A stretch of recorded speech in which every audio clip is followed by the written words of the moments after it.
What's up, guys? Finally got the part in we were waiting for on the 4runner, so we can really dig in and get started on that. We're going to open it up, see what's inside. Hopefully it's undamaged, so we can really get to work on this thing and get it going. Let's check it out.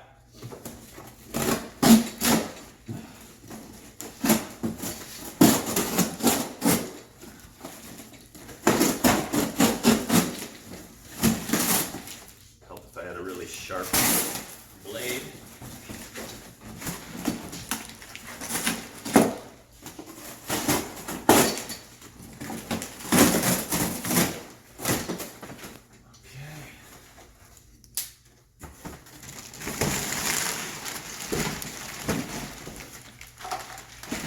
Fresh out of China. I better be careful I don't get coronavirus from this thing. Hopefully it's been decontaminated.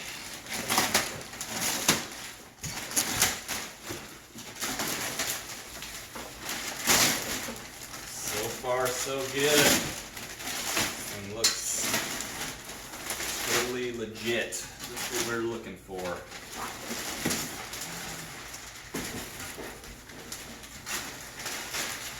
There it is. 2010 to 2019 4runner course port. Does look like it is slightly damaged right here. Bent down, but looks like it bends pretty easy. So a little magic and back in business. This side too, maybe.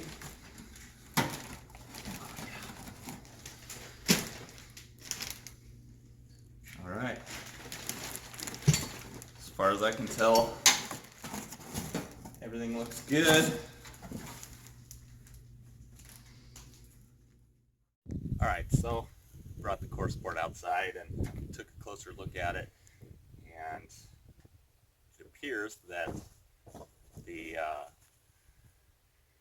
supports for the lower course port for the radiator support mount is actually located in the inner fender apron. So this site's going to require a little more pulling after we get the course port off, but otherwise everything looks like it matches up and it's going to work out. So next thing, we just need to work on drilling out all these spot welds and getting this thing apart.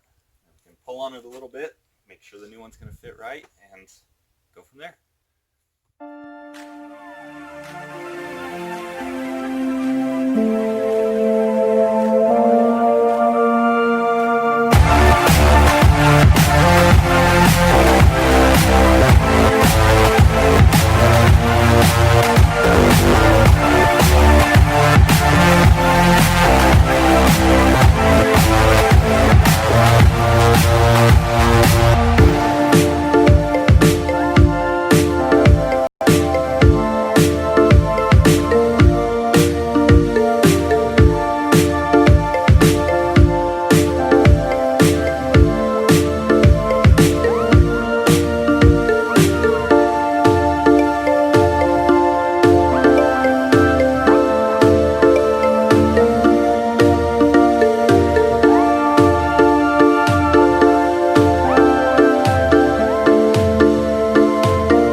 Oh, they actually have the hood cable slash wiring sort of bolted to the course port here. Interesting.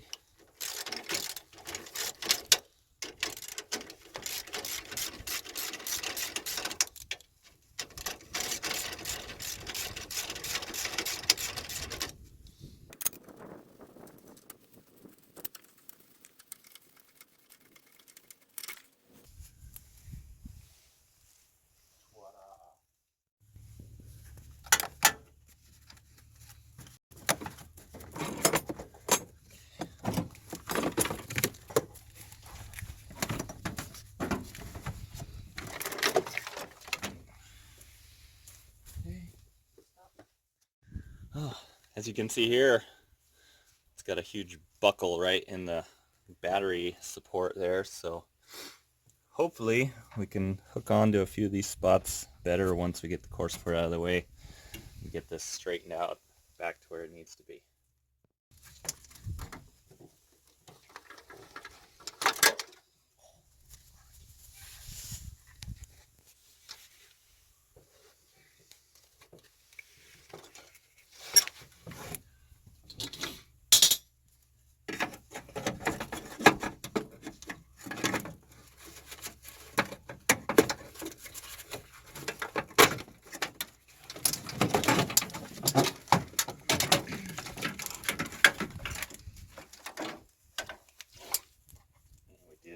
Fog light.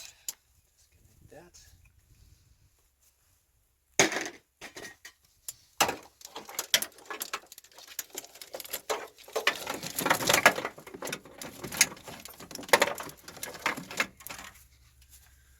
Okay.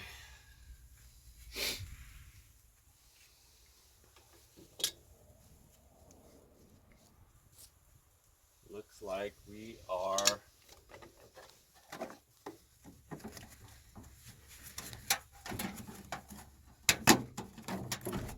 as far as we can go.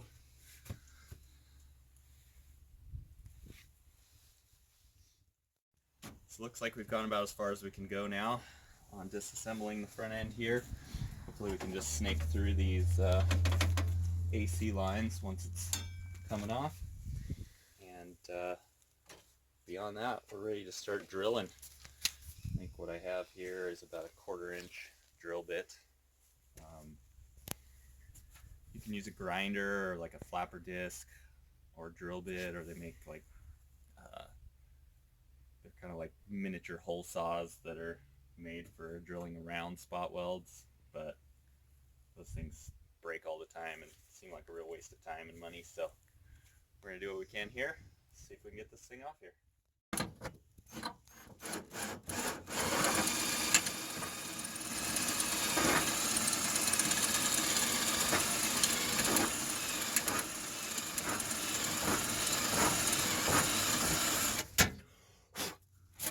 So you want to try and get about halfway through, or just through the first layer metal and not into the second layer, which on these import cars is pretty easy. And it's going to take some pressure, but you can beat on it a little bit, get a chisel or a flat bar or something in between and just try and hammer it, and it should just pop right off. So that's what we're doing, because if you drill all the way through, then you don't have a new place to mount the new panel in the same spot unless you can get from underneath or behind, which sometimes is also helpful. So we'll do our best, work with what we got.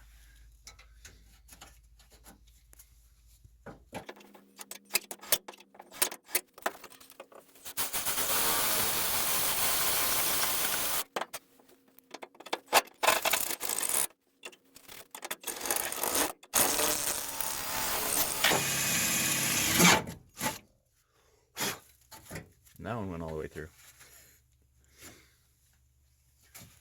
Okay. And what you're looking for here is, if you get in real close, you can see the dimple indent. That's where the factory spot welder just comes across and jolts it with a ton of electricity, and boom, cinches the panels together. So every place that you see one of those, you're gonna have to go around and drill it out.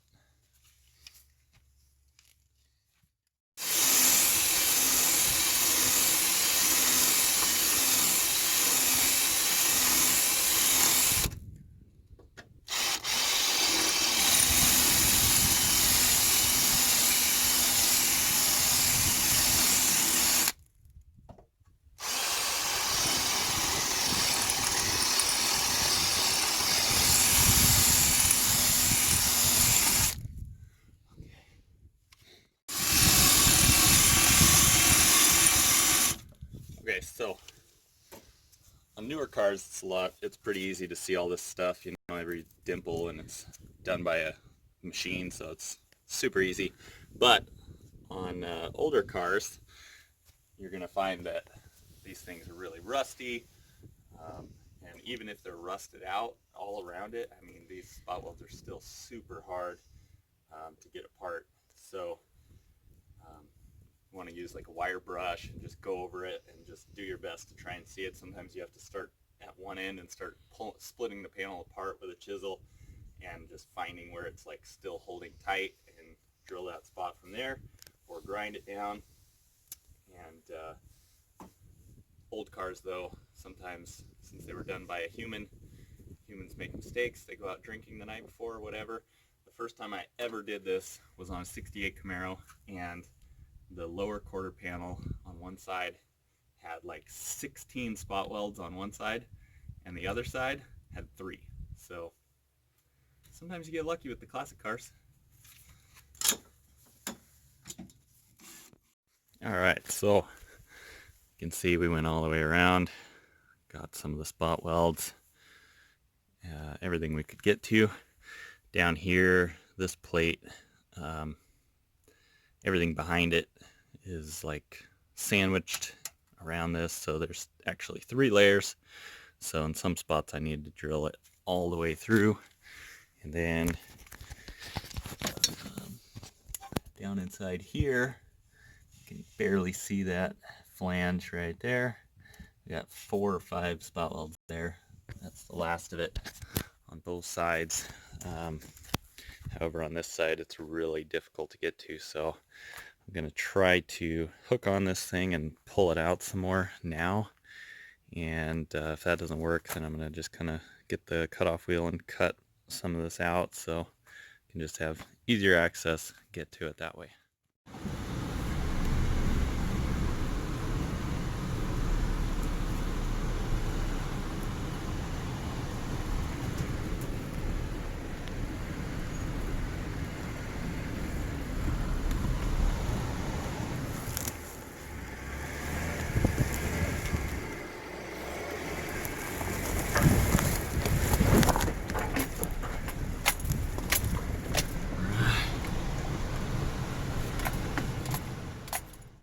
Alright, we got both sides hooked through shackle, so nothing can fly off and break my window, hopefully.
So hooking down here actually did quite a bit. I couldn't tell it was moving, but look how straight this is now. That was like completely laid back. Getting this kind of straightened some. The tray there looks a lot better. I think it could use a little more, maybe some softer pulls, but might wait to do that until we get the course board off.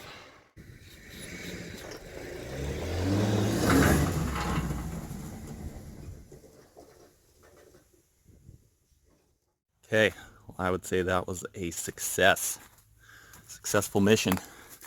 We actually popped a couple of spot welds, pretty awesome, in our journey there, and got things a lot more uniform where they should be. I actually even popped this top weld off right there that we were going to be shooting for. So we're off to a great start. Let's keep going, get this thing off here.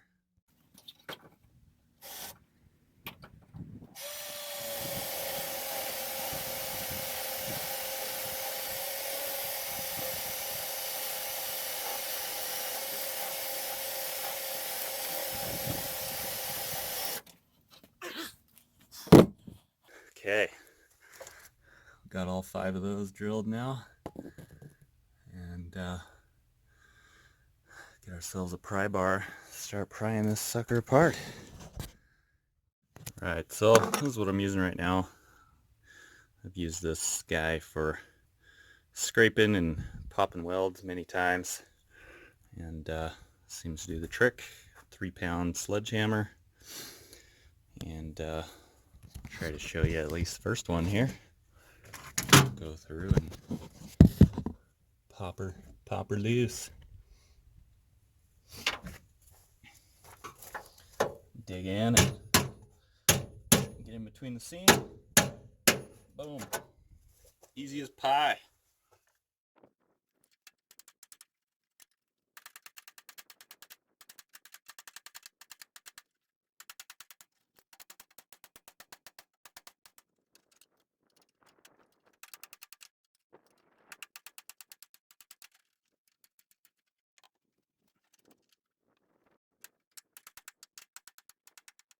Well, after screwing around with this side for about 30 minutes, got pretty far, but I realized with this lower support piece here, really hard to get in behind or up underneath it to kind of pull it. So I wanted to try to bend the metal out and give myself as much free space as I go.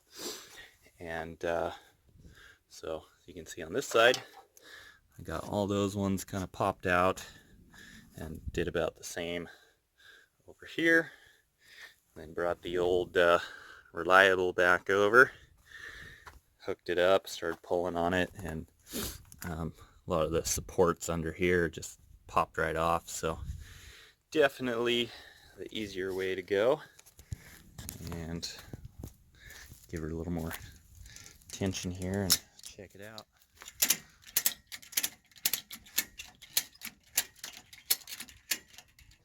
Really making things a breeze. So we might get lunch today.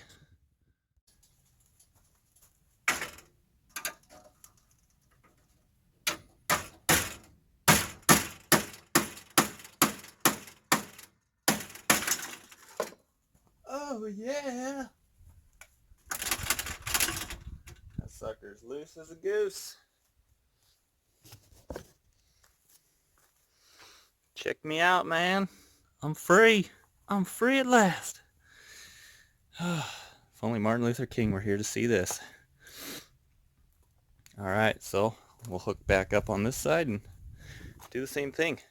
The only thing I did notice is with this AC line, there's like literally no place to unhook it other than all the way back at the firewall, which is pretty crazy. So it's going to be tough to fish it through there, but obviously it can be done. There it is. We got it. Took a little persuasion for sure, but this wrinkled up mess is going to get replaced, and we're going to be cruising the streets in no time. So this side all looks pretty nice, clean, straight, solid still. Just gonna need to clean it up, all the surfaces with like a flapper disc, and I might probably gonna just go through and spot weld all these areas that drilled through. That way I've got my solid backing, and I don't need to mess around with trying to go underneath or behind anything to weld the new piece on. I can do it all from the face. And this side, upper portion, all is pretty good. Got one little tear there, I can fix that. Just a little hammer and dolly, straighten this out. Same here. This little hole, if it was right-hand drive for the washer bottle, just got a little tear in it. I can flatten that out and clean it up. Otherwise, everything else came back to where it should be. Really stoked on that. And I did pull the battery tray a little too. A little hammering and finessing. I should be able to get that flattened back out the way it should be as well. This baby's gonna be like OEM. All right. A little more playtime.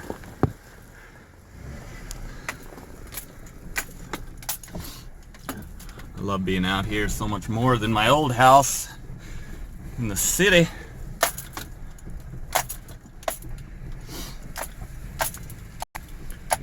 Heck of a lot more fun. All right.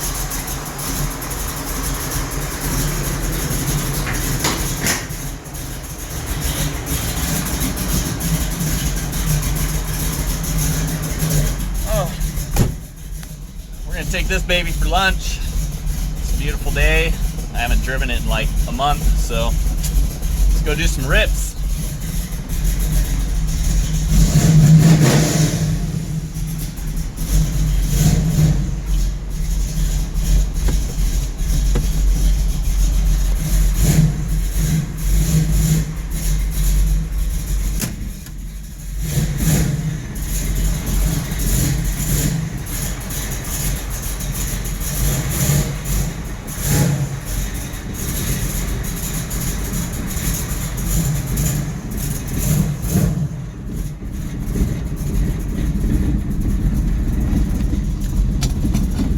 Tested out my garage door opener button in this car yet, or this door, see if it works.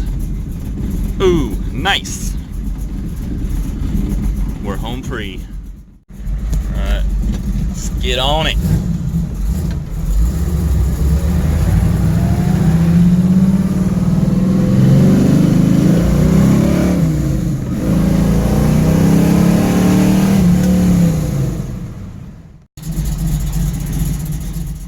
So one quick thing here, if anybody has any helpful hints or ideas on how to get all these little hairs and stuff out of the carpeting and really get this thing cleaned, you know, in the back, it's definitely super dirty still, and I don't know really what's the best way to get all that out of there.